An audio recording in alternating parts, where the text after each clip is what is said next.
پاس کو ملاحظہ کرتے ہوئے معائنہ اور خواتین حضرات، پاک فوج کے اس دستے کا تعلق اسپیشل سروس گروپ سے ہے.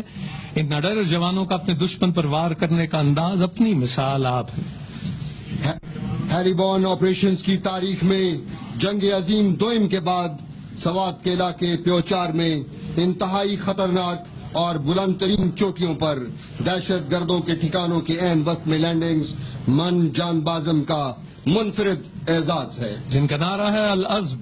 اس بٹالین نے فلک بوس جوش و جذبے کے ساتھ یہ عظیم بیڑا اٹھایا اور اس دستے کی قیادت لیفٹنٹ کرنل وقار احمد خان کر رہے ہیں، جبکہ سیکنڈ ان کمانڈ کے فرائض میجر طاہر، جن کا تعلق 30 آزاد کشمیر ریجمنٹ سے ہے، انجام دے رہے ہیں. آپریشن ضرب عرض میں بویا، ڈیگان، شوال، تیرا ویلی اور خیبر ان سرفروشوں کی عظیم روایات کے امین ہیں.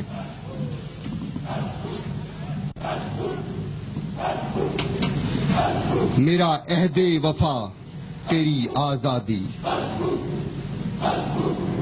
اس قول سے بڑھ کر کوئی بات نہیں، تیرے نام کی اجلی وردی سے بڑھ کر کوئی جامہ پاک نہیں. اپنی جان نظر کروں، اپنی وفا پیش کروں، قوم کے مرد مجاہد تجھے کیا پیش کروں. اللہ کا نعرہ لگاتے ہوئے سلامی کے چبوترے کے سامنے سے گزرتے ہوئے اسپیشل سروسز گروپ